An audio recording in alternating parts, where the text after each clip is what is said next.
It's the Benz Brunani womanist. Baby boys, baby girls, you need to hear this. You sit down, receive this realness. Make sure your cup's ready for the tea, we are go sip it, yo. Hard time scrolling for your long shorts. You might learn something you never know. Collect you fine, and she's one of a kind. Don't say you're mine, say you're mine. It is me, Collection. Let's get into the ting. So, I'm really, really glad that you patrons enjoyed the extra content that we had with Kuchenga and Kevin Morosky last week.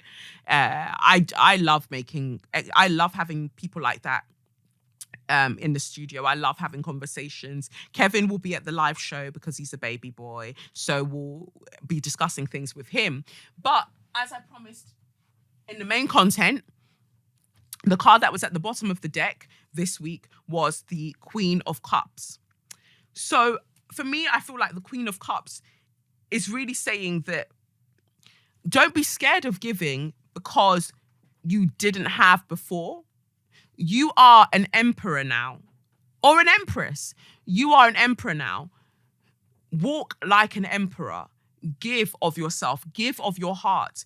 Even if in the relationship sense, you've learned a lot from past relationships, probably not going the way that you wanted them to go.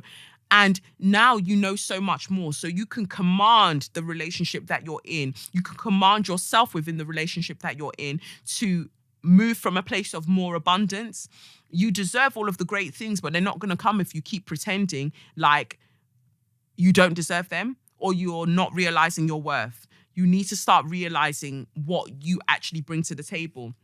And like I said before, the Empress was one of the cards that I saw when I was shuffling. And I also saw the 3 of Coins when I was shuffling. And that 333, that number just keeps making me think that this is about communing with other people, allowing other people to pour into your cup while you're pouring into theirs as well as the Queen of Cups. Also tapping into that feminine energy as well, like allowing that to come through you.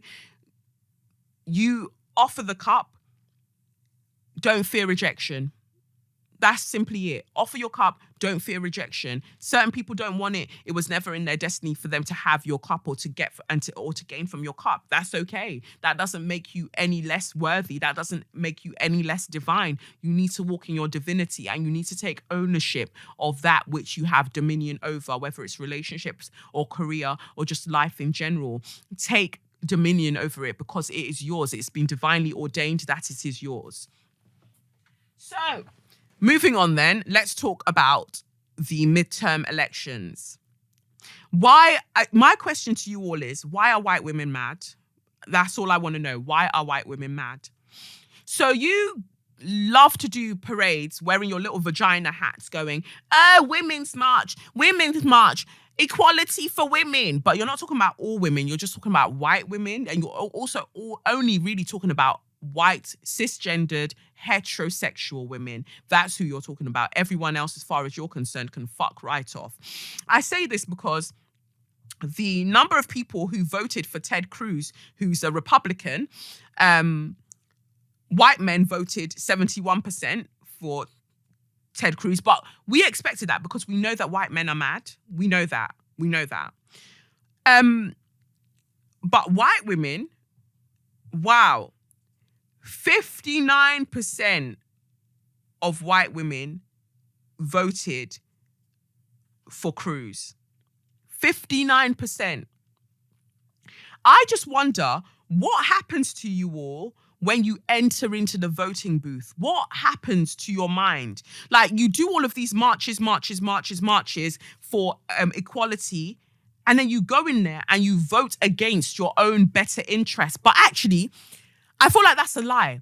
I feel like your interest is whiteness. You value whiteness above womanhood. Hence why when we find out that Kavanaugh and all of these other people are abusing women, we find out that they sexually abuse women, we find out that Donald Trump was saying that grab women by the pussy and all of that, you still voted them into power because it is so deeply ingrained in you to be the strongest pillar of white supremacist patriarchy. That is literally all that you know. This is why I constantly say that there is no sisterhood in white womanhood. There is none. It doesn't exist, because white women will throw each other under the bus and every other woman under the bus in a second when it comes to supporting whiteness, because ultimately, when you're talking about equality, you're talking about having equal stakes in the oppression of everybody else who is non-white. That's really all that you want. You want to join your fathers, your brothers, your uncles to oppress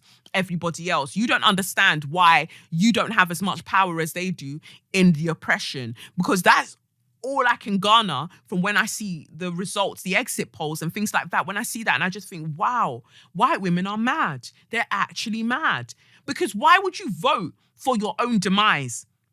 You should understand by now that white men will never give you an equal share of the pie. It is never going to happen. And if you think for 1 second that I'm going to join your mainstream feminism in order to help you dismantle, as it were, patriarchy, just so you can reassemble yourself at the top of it and then continue to subjugate me, you can fuck right off. You have been smoking way too much salt and pepper, because that's the only seasoning you have access to. You've been smoking way too much salt and pepper to think that I'm going to join you and be complicit in my own subjugation. I'm not dumb like you. Other women of color aren't dumb like you. I mean, there are women of color who are dumb, but not dumb like you.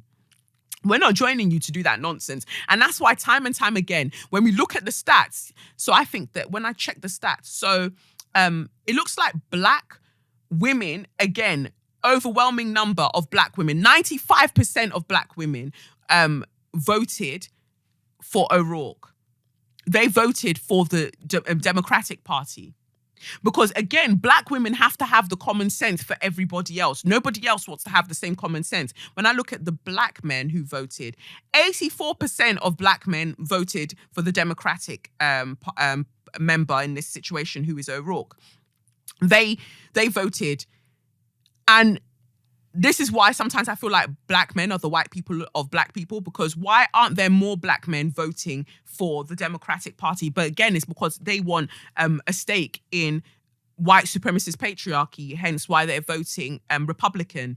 I know that a large number of black men voted for the Democratic Party, but I still, at the same time, I'm not liking that 16% who went the other way. It's just a bit weird to me. Yes, we can celebrate the fact that now there are more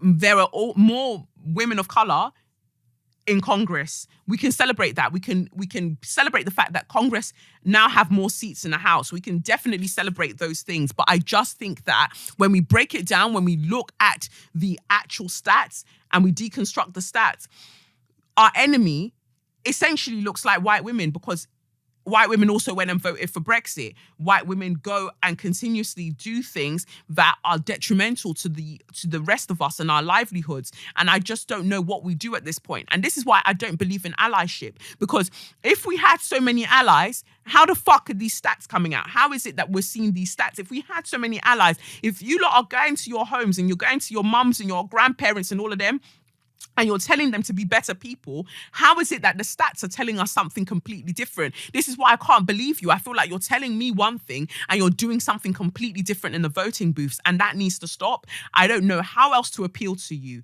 Do I give you seasoned food? Do I don't know, let you touch my hair? I don't know. What will it take for you to stop being demons when you get into the voting booths? Somebody help me understand this.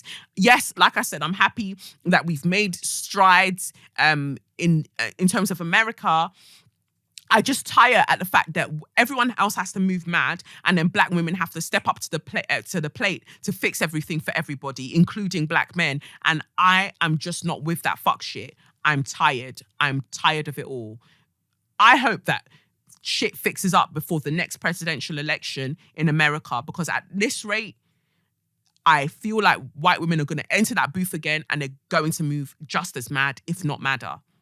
That's all I have to say for this week. Thank you, patrons. I appreciate you all greatly.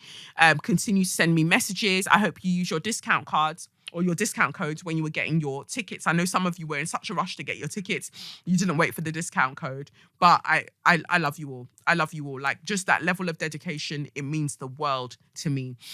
Looking forward to seeing a lot of you at the live show.